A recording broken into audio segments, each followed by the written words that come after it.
What's up, YouTube fragrance family and friends? Tommy with Studio Sense here for another video review slash list. Today we've got some interesting fragrances to go over, actually 7 of them, because I started thinking about a statistic that I heard once that we wear 20% of our clothing 80% of the time. Think about that, 20% of our clothing. That means the same shirt, the same pants, the same socks, the same shoes, 80% of the time. That means the majority of our clothing just sits either in the drawer, the dresser, or in the closet unused, because we are creatures of habit. We're creatures of comfort, and sometimes we get into a comfortable rut or comfortable habit. And I started thinking about what other things we do that with, and fragrances are very similar. You find that you go to the same 5 or 6 or 10 fragrances that you like to rotate through. You like to call it a rotation, but you often stick to the same 5 fragrances. Today we're going to be focusing on 7 nearly forgotten fragrances that are super solid, great summer scents. So when we come back, we're going to consider these 7 fragrances, that and more, so stay tuned.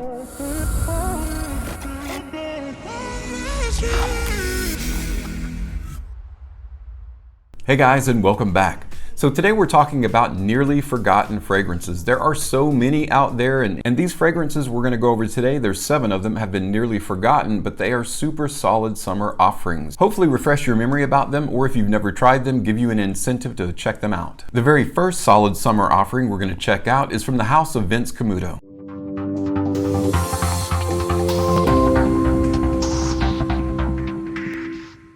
Opens with a fruity red apple, got some mandarin orange, and a little bit of French lavender to spice it up. Tonka, musk, cashmere wood, and some blonde woods in the base. This is a very light, spicy, and fruity fragrance. Solid offering from Vince Camuto, and if you've never given it a try, it's really inexpensive. You can get it for under 30 bucks. It performs well. It's great for any occasion. If you like lightly fruity, lightly spicy, woody fragrances, specifically for spring and summer, you're going to really enjoy Vince Camuto.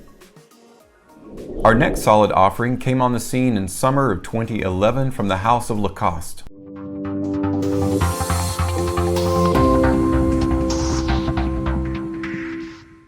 L1212 Rouge. Rouge to me sounds like makeup for women, so I just say red. That's basically what it means. So L1212 Red is what I'm going to call it. Is actually a really nice red genre fragrance for spring and summer. Now the entire Lacoste L1212 line has its uses. Blanc is a really popular one. French Panache is really good. But red or rouge, ginger, cardamom, black pepper in the top. You've got rhubarb tea and green mango in the heart. You've got acacia wood and a little bit of a warm, sweet benzoin as a fixative to bind everything together in the base. It's just a really nice, lightly spicy fragrance for spring and summer that's a little bit different than the normal, typical fare out there. I actually really like this one. The performance is really good. It's one of those that can lend itself to a little bit of an upscale environment. It's got a little bit of a lightly refined attitude, but primarily for casual wear, casual use for spring and summer. Very solid offering. That's L1212 Rouge or Red for men. Our next nearly forgotten solid scent for spring and summer is from the house of Epidemic.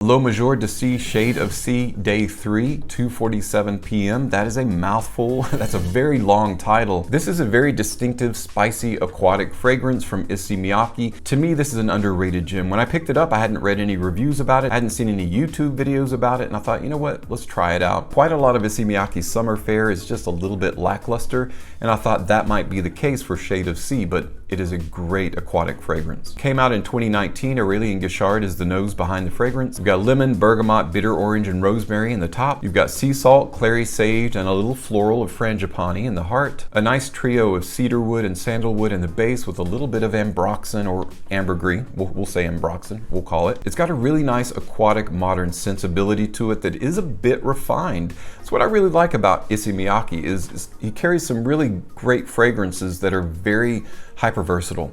This is one of those that you can wear with a suit and tie that would be appropriate, but it also has a really nice, relaxed, casual, chill side to it as well. So in my book, the more versatile a fragrance is, the more uses I can find for it.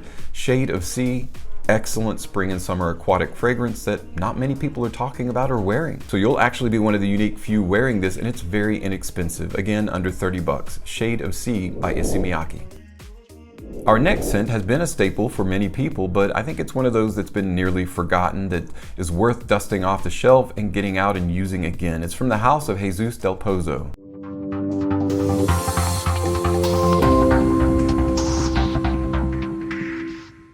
I know Timmy with Imagine Scents used this almost exclusively in his college days.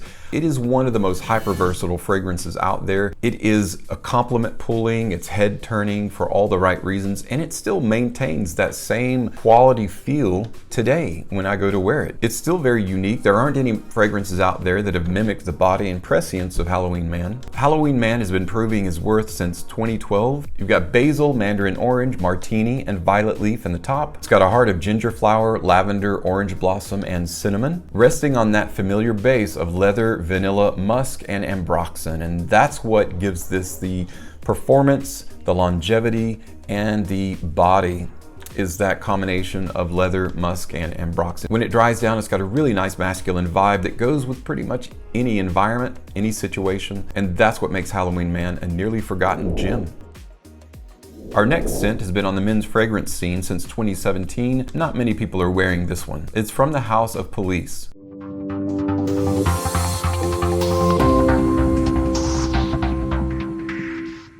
Police Gentleman is an all-around, very inexpensive, you can get it for under 20 bucks, Barbershop Fujier for men. This one is very similar to Givenchy Gentleman. It's very similar to Yardley Gentleman.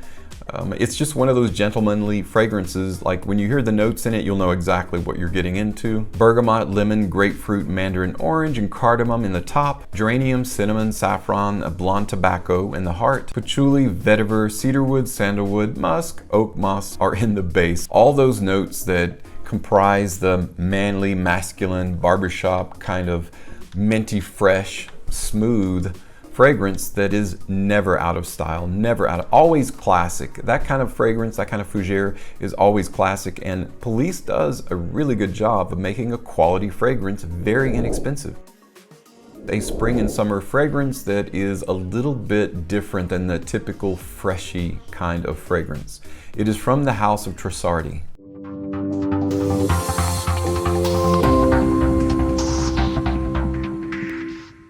My Land is an unusual, unique leather-based fragrance that lets you know it's leather-based by the presentation, because it's got a leather band going all the way around it, and it's in a really neat, unique square. Now this is the 50 ml bottle. The 100 ml bottle obviously is a lot longer, but I really enjoy this leather-based fragrance. But the reason I say it's a spring and summer fragrance is it's very similar to like the signature scent from Ferragamo. It's just a really nice, light leather fragrance for spring and summer. You've got some nice fresh citrus in the open with bergamot and green mandarin orange. You've got a nice floral heart of cologne, lavender, and violet. Then leather, tonka bean, vetiver, and cashmere in the base to round it out. Just a really classic light leather fragrance that not many people are wearing and a lot of people have forgotten about. But Tresarti is a great house. They make great product, and this is an excellent light leather spring and summer fragrance. If you haven't tried it, I highly recommend checking out Tresarti My Land. Another fragrance house that consistently puts out solid fragrances, but we often forget about them over time as more and more are produced, is the House of Diesel. The particular fragrance I have in mind came out in 2017.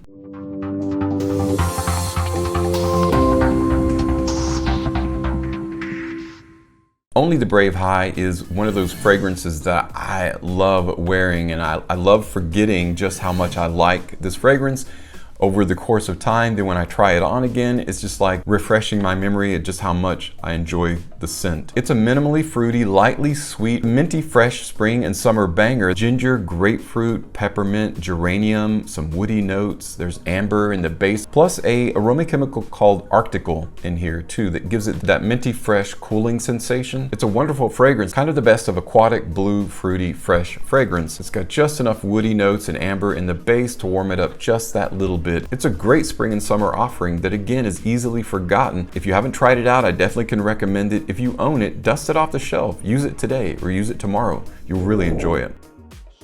Well guys, that's it for my 7 nearly forgotten spring and summer solid fragrances. If you own these, let me know what your experience has been like with them. And if you have other fragrances that you feel belong in this kind of category, let me know that as well. Thanks so much for stopping by and checking out today's video list. And as always, thank you so much for your support on my channel. I'm Tommy with Studio Sense, and I'll see you tomorrow.